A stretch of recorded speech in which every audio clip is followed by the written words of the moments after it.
Ecuador en Directo presenta Derechos y Justicia con la abogada Priscila Carbo.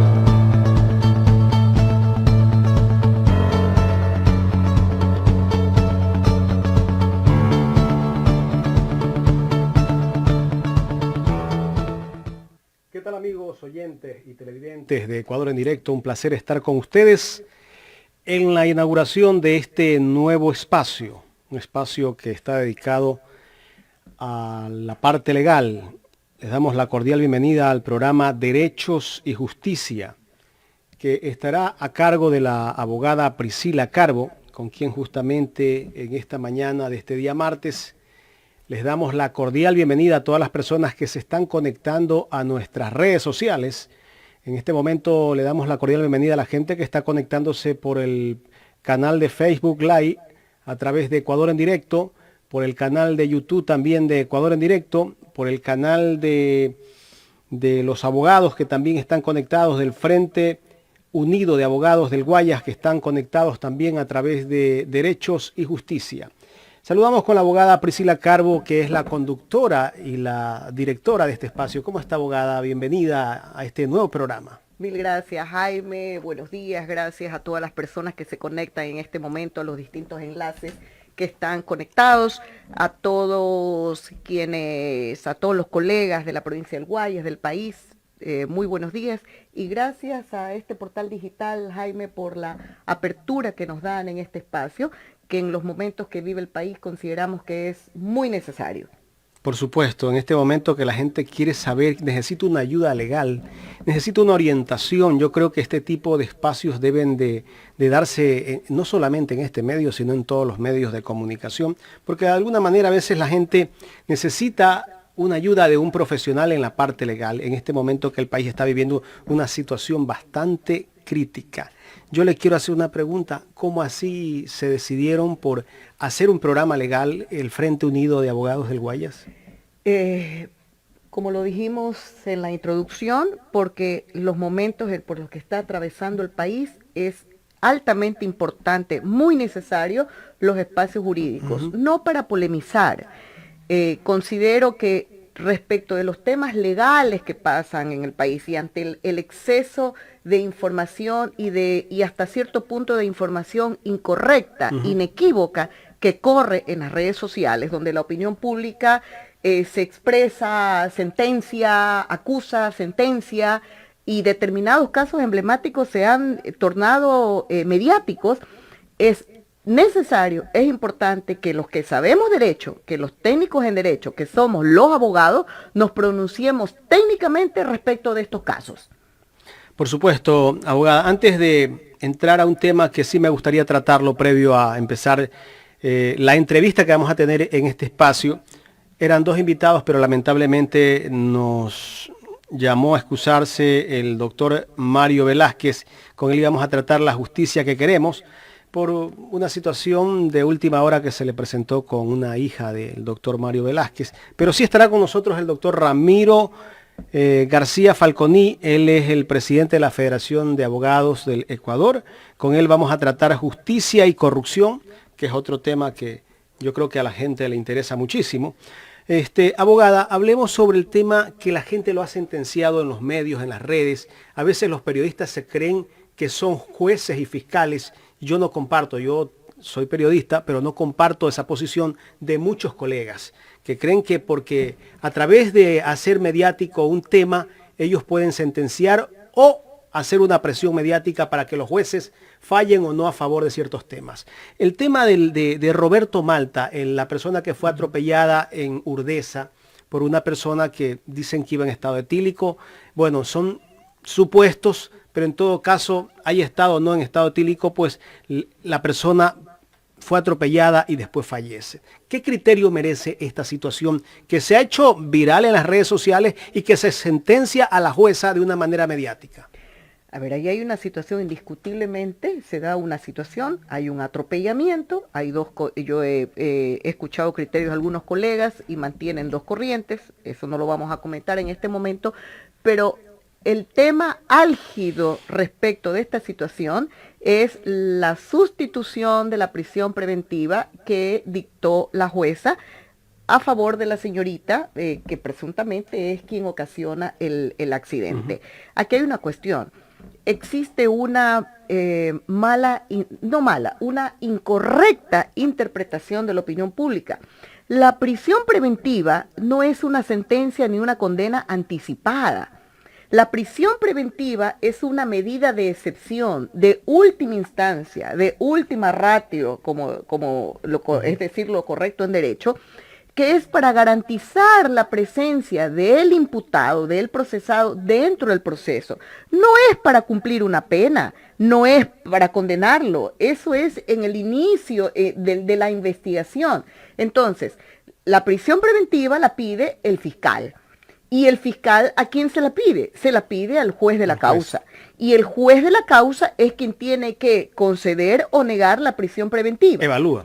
Exactamente. ¿En qué casos, en qué circunstancias el juez, y el juez tiene que ser convencido de que la persona a cuyo favor se está solicitando la sustitución de la medida reúne las garantías que determina el Código Orgánico Integral Penal para que se le sustituya la medida por otras, que son la presentación cada cierto tiempo, cada ciertos días en el juzgado, la prohibición de salida del país y otras medidas que es el grillete electrónico, que son las medidas que contempla el Código Orgánico Integral Penal. No es que la prisión preventiva es porque ya es culpable y hay que sentenciarlo.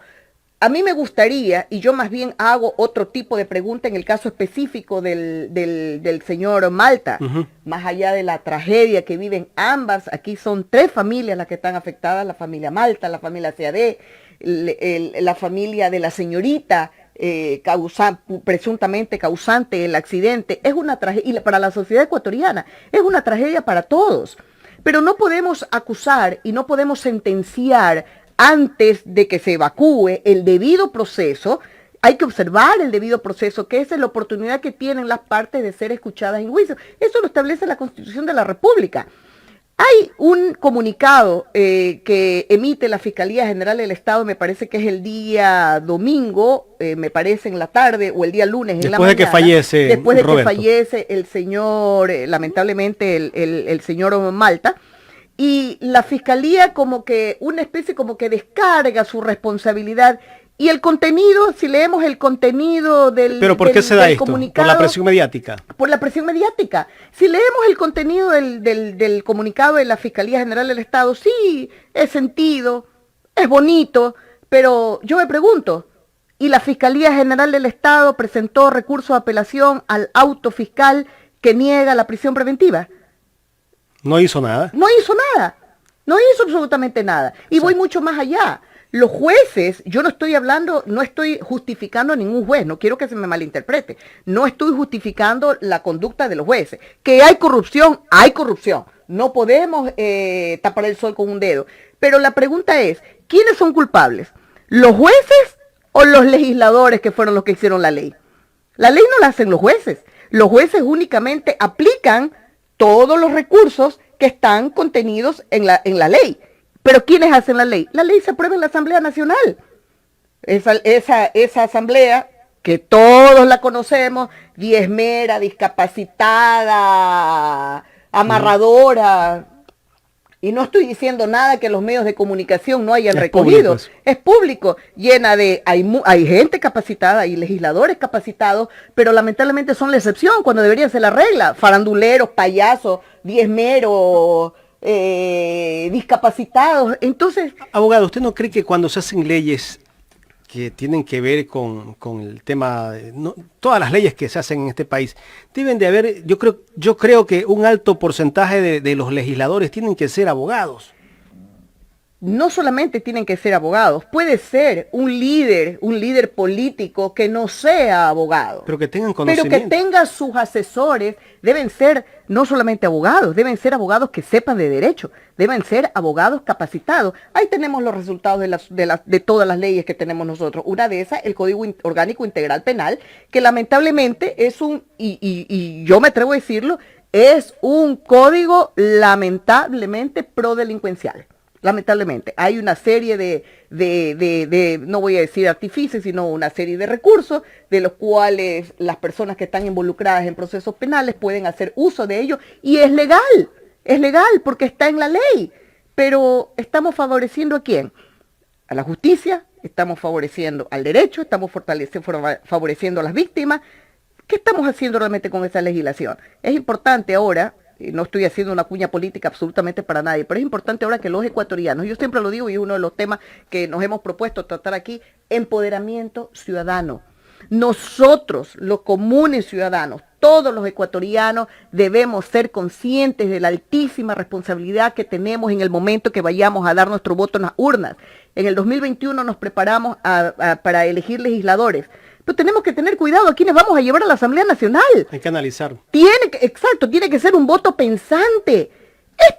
Estas son las consecuencias de los legisladores que nosotros tenemos, en su gran mayoría. Como dije, hay legisladores muy preparados, no toda la Asamblea Nacional está llena de gente que no sabe, pero lamentablemente ellos son la excepción, no son la regla. Entonces, en el momento que se antepongan los intereses del país, los intereses de la justicia, los intereses de todos los ciudadanos, nosotros podemos estar diciendo que tendremos una asamblea de lujo. Pero mientras tanto, creo que vamos a repetir la misma lamentable historia que hemos venido cometiendo todos los años. ¿Qué le parece, abogada, que hemos visto políticos que estuvieron yo no tenía uso de razón y ya estaban en la política, sin embargo están volviendo nuevamente a candidatizarse para la Asamblea Nacional?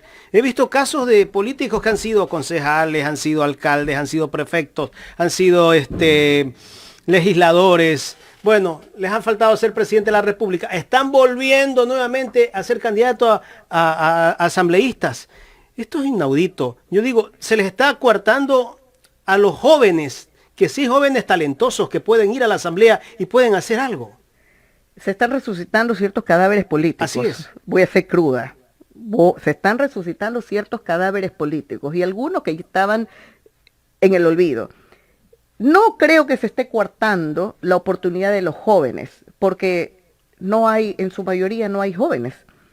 Los jóvenes están preocupados de otras cosas. Los jóvenes están preocupados de trabajar y en este momento de la terrible crisis y situación económica que estamos viviendo, tratar de generar recursos para poder sobrevivir, ni siquiera vivir, en estos momentos para poder sobrevivir. Y así estamos una gran mayoría de ecuatorianos. Para mí, estos cadáveres políticos que han sido resucitados, lamentablemente demuestra la incapacidad de toda nuestra clase política, sin excepción alguna, que no prepararon líderes. ¿Dónde están los líderes que debieron haber preparado? ¿Dónde están los líderes que debieron haber salido de los lomos? Ahí está el caciquismo. Exacto. Entonces no hay interés en el país. Los grandes intereses del país, perdóneme, es mi opinión muy personal, no son los que mueven lamentablemente a la clase política. Tenemos videos que circulan en redes sociales de pseudo candidatos o precandidatos o candidatos donde salen diciendo una serie de cosas y digo, por Dios, ¿hacia dónde vamos? Vamos a repetir la misma historia en la Asamblea Nacional. Botín político, como lo fue el otrora Congreso Nacional, lo fue Montecristi y sigue siéndolo. ¿Cuándo va a ser el país entonces? Pero también hay una cuestión de aquellos que somos conscientes, y me incluyo, de aquellos que somos conscientes de lo que está pasando, que hemos visto un poco más allá de lo que nos apunta la nariz. Y que no hacemos nada. Somos pocos, exactamente. Lo que hemos decidido, yo estoy ahorita en otra cuestión que no vale la pena mencionarlo aquí porque esto es un programa de otra naturaleza, pero somos pocos los que hemos decidido alzar la voz, gritar y señalar aquello que está mal. Y a veces, yo he recibido a veces llamadas telefónicas, lo que me han dicho, Priscila, por favor, baja un poquito el volumen. ¿Por qué tengo que bajar el volumen? ¿Por qué tengo que decir a lo que está mal, decir que está bien? ¿Por qué tengo que temor de decir que está incorrecto a lo que no es correcto? ¿Me explico? Entonces, todos tenemos culpa en esta situación. Los buenos, que simplemente miramos al otro lado y no quisimos involucrarnos con el país, no quisimos tener un compromiso más allá con el país, no quisimos salir de nuestra zona de confort, nosotros también somos altamente responsables de eso. Los gremios de profesionales somos altamente responsables de eso. La academia somos altamente responsables en eso. Todos, mientras todos aquellos, la academia, los gremios de profesionales, los políticos, los medios de comunicación, la sociedad, el común ciudadano, no seamos conscientes de que todos somos responsables de construir este país, no va a pasar absolutamente nada. Tenemos que empoderarnos de nuestros derechos. Exactamente. Abogada, yo creo que hay muchas situaciones que está pasando en medio de toda esta pandemia que no ha terminado. Algunos creen que ya terminó y muchos andan relajados, pero hay otros que se están aprovechando de esta pandemia.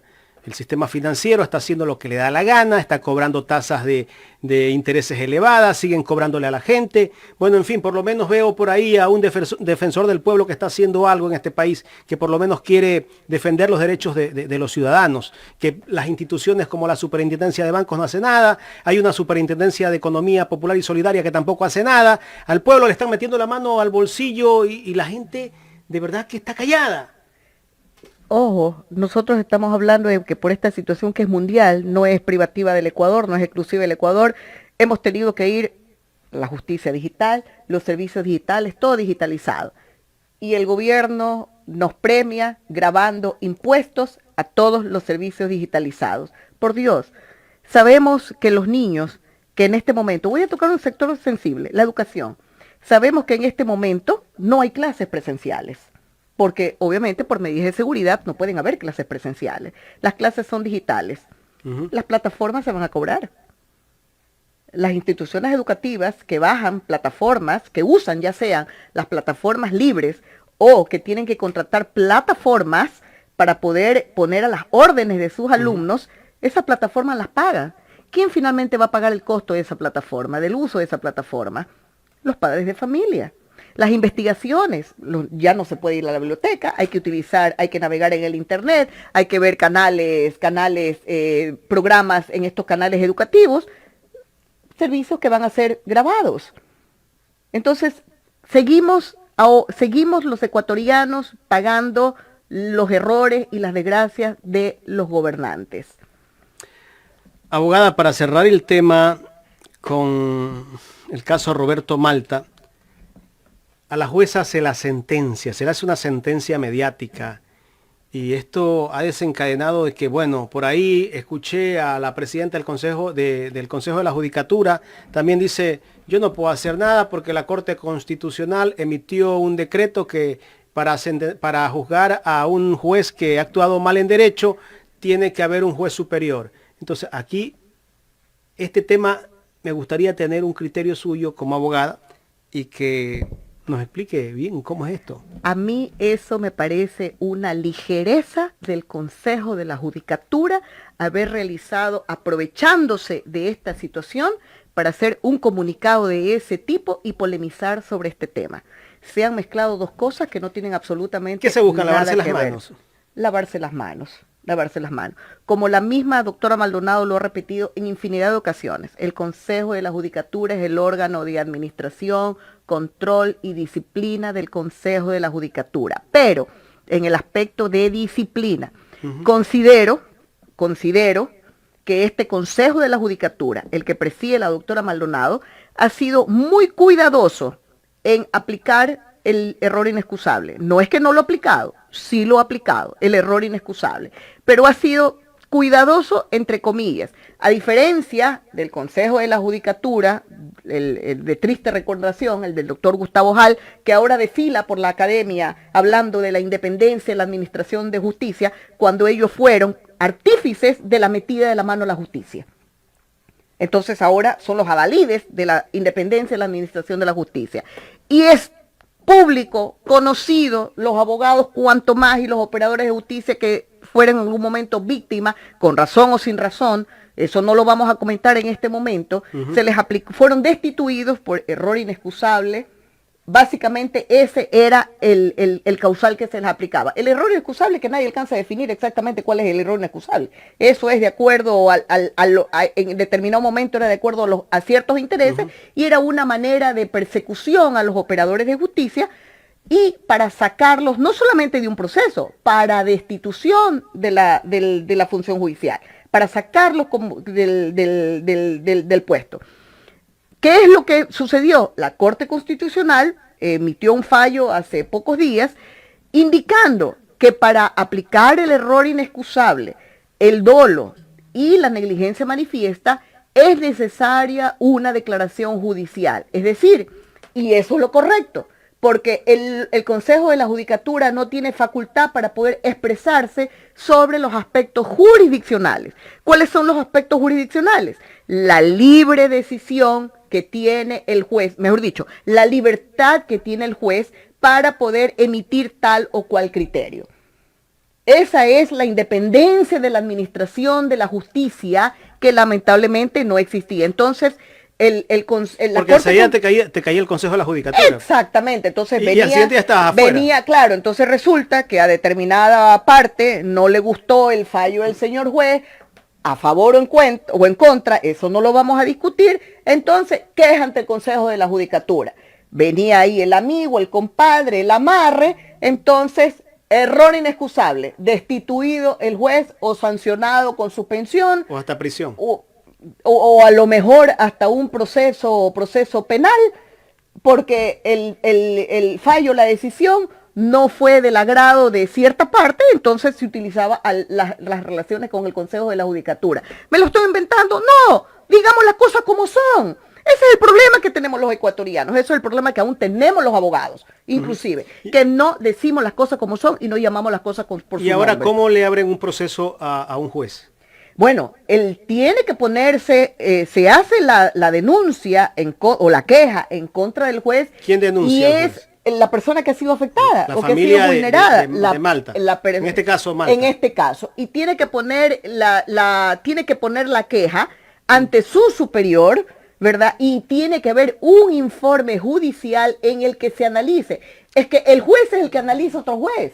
Un órgano de carácter administrativo no puede... ¿Cuál es el superior al cual tiene que acudir con la denuncia? Estamos hablando en este caso de la Corte Provincial. De la Corte, el presidente de la Corte. El presidente de la Corte Provincial. Entonces tiene que haber una declaración... De ahí él hace un proceso de investigación. Un proceso de investigación donde, ojo, el juez es el que analiza la conducta jurisdiccional del juez, que tiene que estar apegada conforme a derecho, conforme a la ley. Tiene que apegarse a lo que determina la ley, lo que determinan los derechos humanos. Eso es lo principal. Recordemos que somos un país de derechos y justicia, como le hemos puesto el nombre a este programa. Bien puesto el nombre. Bien puesto el nombre a este programa. Entonces, una vez con ese informe, ¿verdad? Y ahí, informe de la Corte Nacional de Justicia al Consejo de la Judicatura para que sancione. El Consejo de la Judicatura lo único que hará es la aplicación de la sanción determinada en la ley. No va a hacer pronunciamiento sobre si estuvo bien o mal lo que el juez decidió. La decisión de ella, yo me imagino, fue en base a lo que dice la ley. O sea, aquí la gente critica, hace escándalo mediático y acusa, sentencia a esta jueza, pero ella ha actuado en derecho, pues. Ella actuó en derecho, sí, pues. Bien o mal. Nos guste o no, pero es que esa es la ley que tenemos. Esa es la ley que tenemos. Esa es la ley que tenemos. Ahí hay que decirles a los asambleístas, señores, cambien esta ley, ¿verdad? A ellos hay que decirles, ¿no? Así es. Es el caso de cuando usted de repente tiene un accidente de tránsito, alguien viene mareado o lo que sea, lo atropella o choca su vehículo. En este momento, pongo como un ejemplo de que le chocan el vehículo, resulta que el que lo choca queda golpeado, queda herido y a usted no le pasa nada. Usted va detenido. Eso es injusto. Pero es la ley que tenemos. Es lo que dice la ley. Y se va detenido hasta que se determinen las responsabilidades. Pero hasta que se determinan las responsabilidades... Han pasado meses. Y no solamente eso, ya hay generalmente uno trata de transar. ¿Por qué? Porque está amenazada la libertad de la persona. Entonces se trata de llegar a arreglos extrajudiciales sin que eso implique que ha tenido o no culpa del accidente. Pero lamentablemente esa es la ley. Dura ley es la ley. Lamentablemente, nos guste o no. También hay otra cuestión, que no, en el caso de los accidentes de tránsito que estamos tocando, no es solamente cuestión de las leyes, también es cuestión del comportamiento ciudadano, la irresponsabilidad con la que se conduce, la irresponsabilidad con la que no solamente se conduce, la irresponsabilidad con la que los peatones cruzamos la calle. no respetando las zonas de seguridad. Está el paso peatonal. Está el paso peatonal, pero queremos, en plena vía perimetral, tenemos tremendos pasos peatonales, pero queremos pasar por la calzada. La ley del más vivo. La ley del más vivo.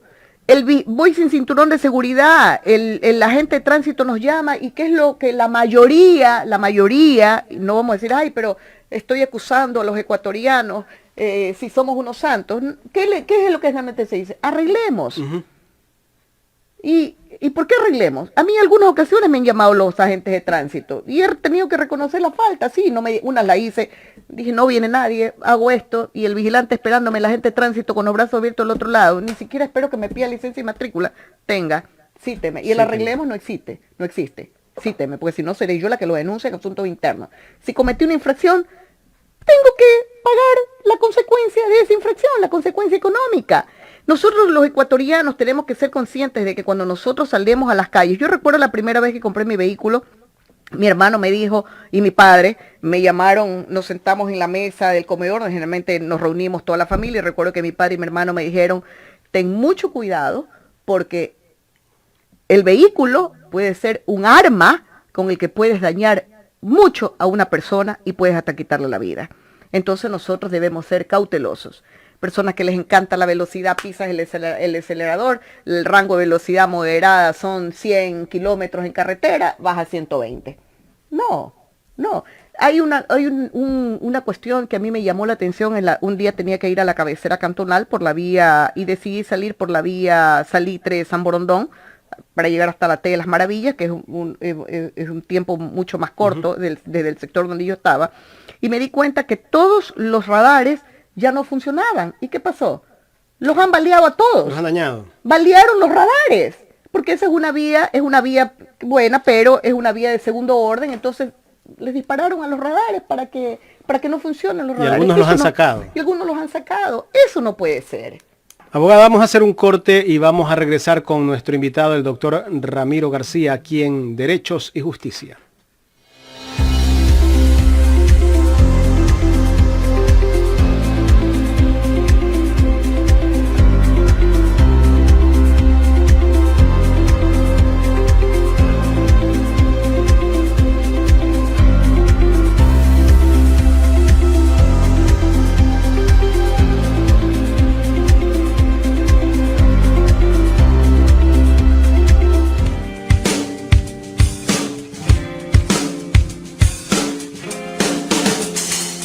Hola, soy la abogada Priscila Carbo Rodríguez y quiero invitarlos a ver nuestro programa Derechos y Justicia, los martes a las 11 de la mañana y los días jueves a las 21 horas por el portal digital Ecuador en Directo.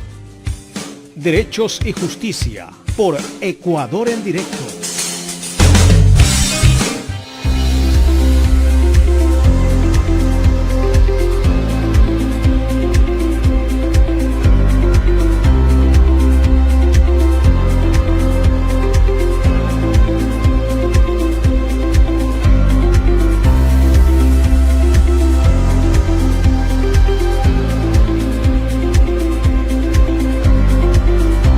Estamos de vuelta en el programa Derechos y Justicia con la abogada Priscila Carbo. Bueno, el día de hoy teníamos previsto también la entrevista al doctor Ramiro García. La primera no se pudo dar por una situación que se presentó de un momento a otro, pero en todo caso, en cualquier momento estará con nosotros el doctor Ramiro García. Ya estamos haciendo el contacto respectivo. Pero hasta eso vamos a seguir hablando del tema que estábamos tratándolo. Llamémoslo de allí para de una vez a ver si lo enlazamos. Vamos a seguir conversando con la abogada Priscila Carbo. El tema que estábamos justamente hablando antes de ir al corte, tema que nosotros hemos estado comentándolo aquí en Ecuador en Directo durante varios días, la muerte de Roberto Malta, este ciudadano que justamente cuando se iba a subir a su vehículo, vino una persona que tal vez iba distraída, por ahí hay un supuesto de que tenía aliento a alcohol. Bueno, en fin, ella no fue a prisión, se le dictaron otras medidas, pues, y en ese caso, pues, se dio después de unos días el fallecimiento de Roberto. Vamos a ver si le damos la cordial bienvenida al doctor Ramiro García, ya lo tenemos, lo vamos a sacar vía telefónica el día de hoy. Hoy hemos tenido un poco accidentado el tema. ¿Cómo está, doctor? ¿Usted nos escucha? Perfectamente. Buenas tardes. Un saludo para todos los oyentes. Gracias, Ramiro. Buenas tardes. Bienvenido al Guayas. Sé que estás en el Cantón Guayaquil en este momento. Bienvenido. Es un gusto que nos acompañes en este programa. Muchas gracias, Priscila. El gusto es mío. Un honor. Gracias por la invitación. A ti, Ramiro. Ramiro, estamos tratando justicia y corrupción en este momento. Es conocido por todos que tenemos una nueva Corte Constitucional, que lejos de la vergonzosa Corte de la que formaba parte Pamela Martínez, esta Corte Constitucional, con unos fallos muy importantes, ha sido también duramente criticada por sus fallos. Tenemos un Consejo de la Judicatura que, si bien lleva adelante la evaluación de los jueces, el cambio del modelo de gestión, hoy polemiza con la Corte Constitucional por el reciente fallo que condiciona su facultad sancionadora a un informe previo. Tenemos una Fiscalía General del Estado que pareciera selectiva y hasta light en cuanto a la investigación de ciertos delitos y enfrentada con los jueces penales, al menos eso parecería en la provincia del Guayas. Sin embargo, es esta misma Fiscalía General del Estado la que llevó adelante el juicio de la historia en el que por primera vez se sentencia a un expresidente de la República aplicando un precedente, y sentando, mejor dicho, un precedente jurídico nunca antes aplicado en el derecho penal, aplicando la teoría del influjo psíquico. ¿Podemos decir, doctor García, que hemos inaugurado la justicia en el Ecuador? Bueno, yo creo que hablar de inaugurar la justicia implica pensar que la justicia nunca ha existido y no es así. Hemos tenido una justicia deficiente, sin duda. Lo que hay que preguntarse es, ¿tenemos ahora una mejor justicia que antes? ¿Sí o no? ¿Cómo se puede establecer la corrección de un fallo, por ejemplo, en materia constitucional? Ese fallo se acerca más o menos a los estándares internacionales de protección de derechos. Ese debería ser uno de los parámetros. Por ejemplo, en el fallo del matrimonio igualitario que dictó la Corte Constitucional. La pregunta es, ¿cómo ha resuelto casos similares la Corte Interamericana de Derechos Humanos? Y cómo, en sistemas jurídicos más desarrollados que el nuestro, se ha ido desarrollando ese tema. Y vamos a ver que por primera vez una Corte Constitucional ecuatoriana ha abordado este tema y lo ha hecho adecuadamente. Que esto no les guste a unos, les guste a otros, que haya gente que quiere todavía pensar el derecho desde la hostia, eso ya es otro cantar. Pero evidentemente tenemos una Corte Constitucional que está muy adelante de las Cortes Constitucionales que hemos tenido antes, especialmente de la última, que era una vergüenza. Podemos estar o no de acuerdo con la Corte Constitucional, pero de ninguna manera, por ejemplo, podemos acusar que la Corte Constitucional cobra por los fallos, que era lo que justamente se denunciaba de las Cortes anteriores. En el caso de la Fiscalía, sí, evidentemente es la primera vez que se utiliza la figura del instigador. Antes de 2014, de la vigencia del COIP, se acudía a una figura todavía más polémica, que era la del autor intelectual. Ahora ya no existe la autoría intelectual. Desde la expedición del COIP, que por cierto fue obra del correísmo, la autoría se divide en autoría directa, autoría mediata, y al instigador se le considera, para efectos tecnológicos, como autor. Así que no creo que se haya acudido a nada extraño, ni mucho menos.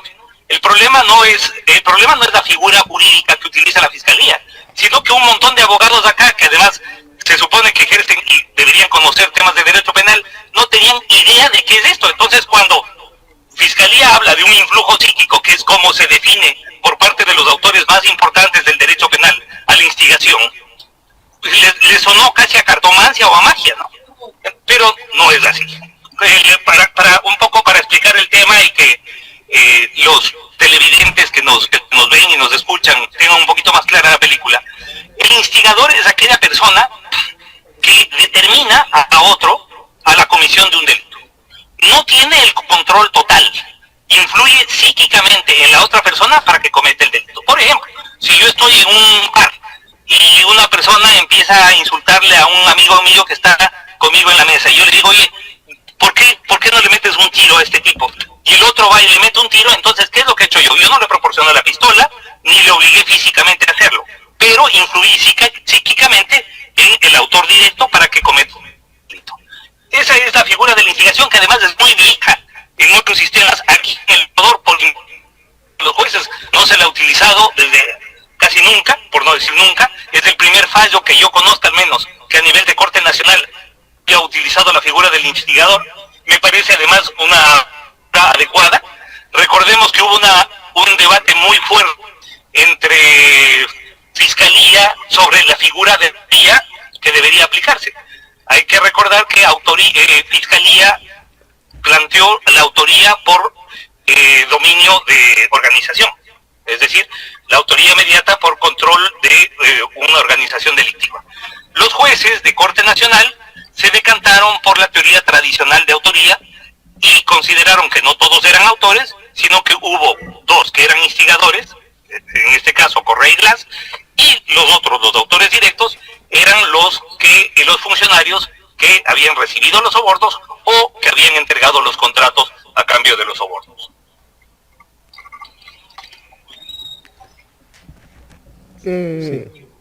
¿Aló? Sí, estamos escuchando. Ramiro. Sí, okay. Entonces, sí. Eso, bueno, a ver, entonces, siguiendo con el análisis, el último fallo de la Corte Constitucional lo que hace es establecer los estándares adecuados del control disciplinario. El órgano administrativo, Consejo de la Judicatura, esté integrado por quien esté integrado, no puede sancionar directamente a jueces por sus fallos judiciales. En el caso, recordemos, durante 10 años, en toda la administración del doctor Yalc, se utilizó la figura del error inexcusable para controlar desde lo administrativo los fallos de los jueces. Ahora, en estos 3 años, se ha utilizado la figura de la negligencia manifiesta. En ambos casos es inadecuado. ¿Por qué? Porque solamente un juez puede establecer si otro juez actuó o no correctamente dentro de un fallo. Obviamente, la facultad disciplinaria del Consejo de la Judicatura está intacta. Si es que un juez llega borracho o bajo influjo de sustancias o no va a trabajar, eso controla el Consejo de la Judicatura. Pero que el Consejo de la Judicatura entre a sancionar porque una prisión preventiva le pareció bien o le pareció mal, eso no tiene presentación.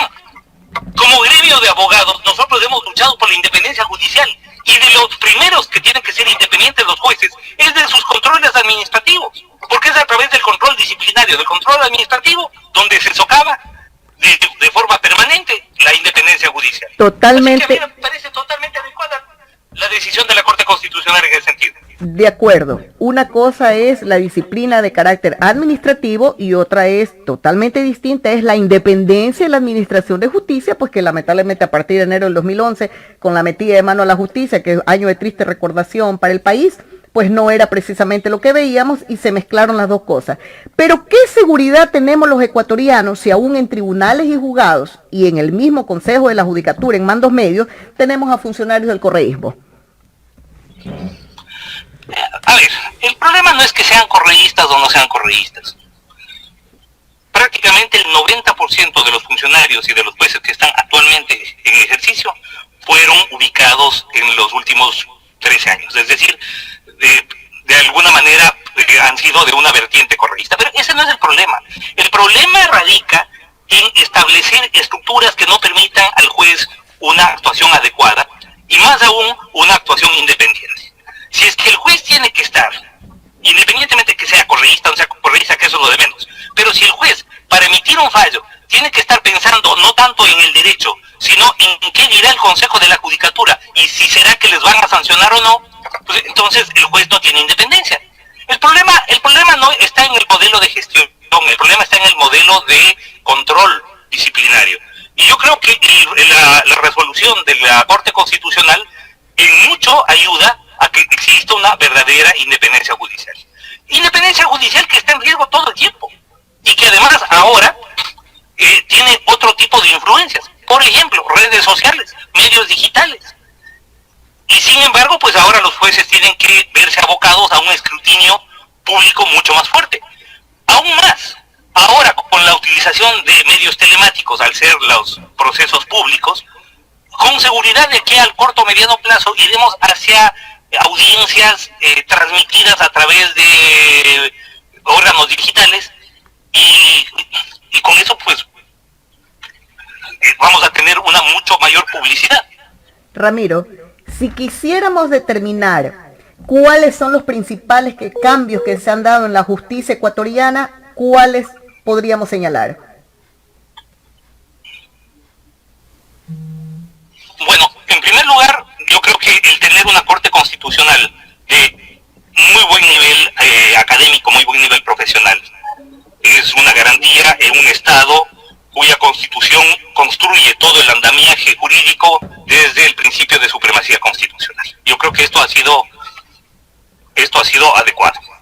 Por otro lado, el tener una mayor independencia judicial resulta fundamental. Me parece que el Consejo de la Judicatura lo ha hecho bastante mejor que el anterior. Sin embargo, pues todavía tenemos problemas. A ver, los problemas de la justicia son problemas estructurales, no son problemas que se resuelven de aquí al próximo viernes. Así no funciona. Necesitamos mejores facultades de derecho. Por ejemplo, si no tenemos abogados bien formados, no vamos a tener buenos jueces. Y si no tenemos buenos jueces, no vamos a tener buena justicia. Por ahí es por donde tenemos que empezar. Así que, siendo problemas estructurales, yo creo que hemos caminado hacia adelante. Creo que se han dado pasos positivos. Por supuesto, estamos muy lejos de donde deberíamos y de donde quisiéramos estar. Pero, bueno, esto se construye día a día y paso a paso. De acuerdo, lo que comentábamos con Jaime al principio, todos somos responsables y corresponsables de lo que está sucediendo y tenemos que involucrarnos y comprometernos con la construcción del nuevo país que deseamos. Ramiro, para concluir, han sido pocos los minutos que nos acompaña, quiero comprometerlo para el próximo programa. Ojalá nos pueda acompañar en vivo para seguir hablando sobre este tema, sobre la independencia de la Administración de Justicia. Hemos hecho un breve paneo sobre la situación actual. Encontrándose encaminado el concurso para la selección de los jueces de la Corte Nacional de Justicia, ¿cuál es la justicia que realmente queremos, doctor García? ¿Qué es lo que nosotros esperamos de la Administración de Justicia? Bueno, cuando decimos que queremos una justicia de buen nivel, básicamente lo que decimos son 4 cosas. Primero, una justicia administrada por personas honestas, por personas que actúen desde el derecho y no desde el afán de enriquecimiento personal y privado. Punto 1. Punto 2, una justicia de buen nivel jurídico. Es decir, una justicia administrada por personas que conozcan el derecho y que conozcan las últimas tendencias del derecho.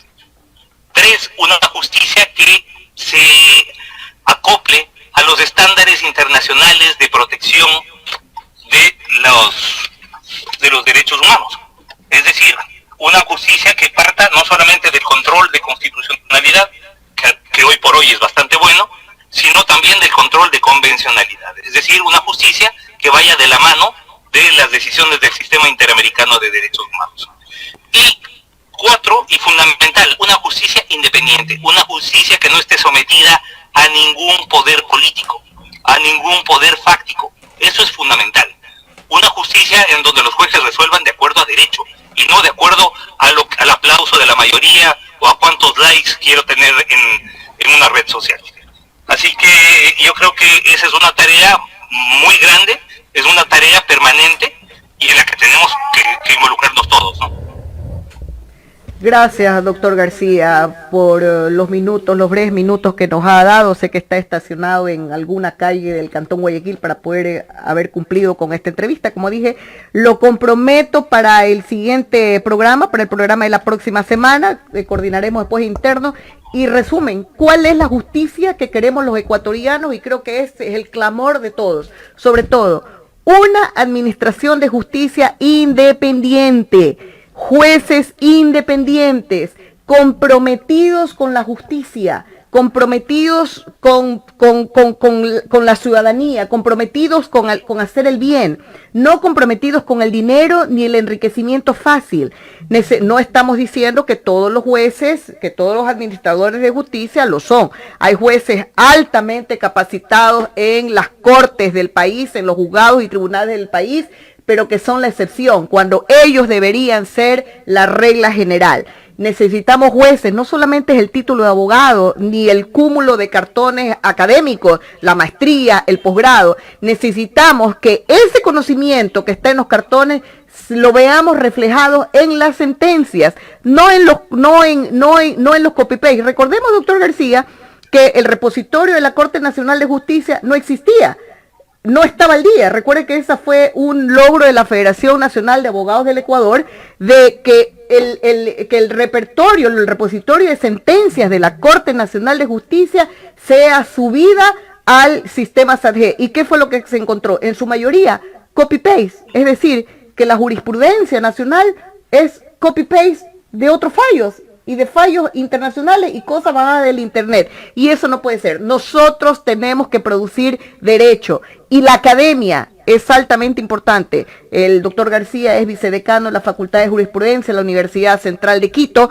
La academia tiene que estar comprometida con el cambio en la administración de justicia. Si no tenemos buenos estudiantes, si la academia no produce las facultades de jurisprudencia, y ojo, eso implica también, el doctor García como académico lo entiende mucho mejor que yo, tienen que cambiarse las mallas curriculares. No es posible que en las universidades sigamos estudiando materias de relleno.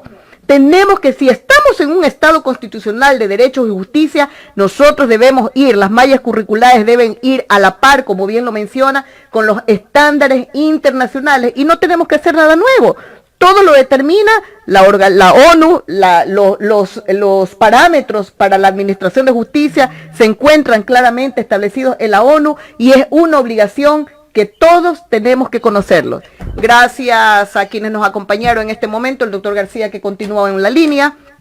Un último mensaje a todas las personas que se conectaron en este momento y que nos están siguiendo. Son las 12 del día. Siempre me pasa que cuando siento que estoy ya caliente y fogueada, hay que terminar las entrevistas, hay que terminar los programas. Eso es algo lo que tengo que Nos trabajar. falta decirle muchas gracias al doctor, creo. Sí, ya se lo dije, lo estoy comprometiendo para el siguiente programa si es que su agenda se lo permite. Doctor García, está al aire. Muchísimas gracias a ustedes, ha sido una entrevista muy interesante y encantado de la vida. Acepto la invitación para la próxima semana. Gracias, doctor. Gracias, doctor. Le tomo la palabra, conversaremos después con usted en interno. A todas las personas que nos acompañaron hasta este momento, mil gracias por su interés, mil gracias por habernos escuchado. Este programa no pretende ser una cátedra de derecho jurídico, este programa pretende ser un espacio de orientación legal para toda la ciudadanía. Y cuanto más para los profesionales en derecho. Abogada, quiero saludar rápidamente a las personas que han estado conectadas. ¿Qué le parece? Listo. Voy a saludar a todos los que han estado conectados, aunque a algunos tal vez no les guste el programa. Don Aníbal Villamil dice: discursos van y vienen sobre la justicia en el Ecuador. Cuando les dan palestra o espacio como estos, vienen como salvadores del sistema y se destapan criticando. Bueno, una crítica que hace él. Clara Carbo dice: Dios la bendiga, prima. Manuel Travisani dice: felicidades, Priscila, qué orgullo, un abrazo. Freddy Velázquez dice: don Aníbal, si no le gusta, no vea. Es sencillo, el que critica el programa, ¿no? Yadira Escobar dice: saludos, estimados Jaime de la Cruz, Priscila, Carbo Rodríguez, estoy con ustedes. La ley de la viveza criolla es lo que se vive a diario. Justo hace un año me chocó por detrás un taxista que se portó majadero y no portaba licencia. Debí llamar a un guardia de tránsito. Hizo el parte y hasta el día de hoy no salgo de ese martirio legal y el taxista brilla por su ausencia. Tremendo, tremendo. Yo también tengo por ahí una Todos perla hemos en asunto tenido de eso. tránsito. Así Yo es. también tengo uno de esos. Hace es. 2 años. Así es, así es. Tenemos que concluir, mi estimado Nos Jaime. vamos. Nos vamos y creo que nos vamos satisfechos. Creo que ha sido un buen programa. Esto fue Derechos y Justicia. Los esperamos en una siguiente entrega. Muchas gracias. Buenas tardes. Buenas tardes. Ecuador en directo presentó Derechos y Justicia con la abogada Priscila Carbo.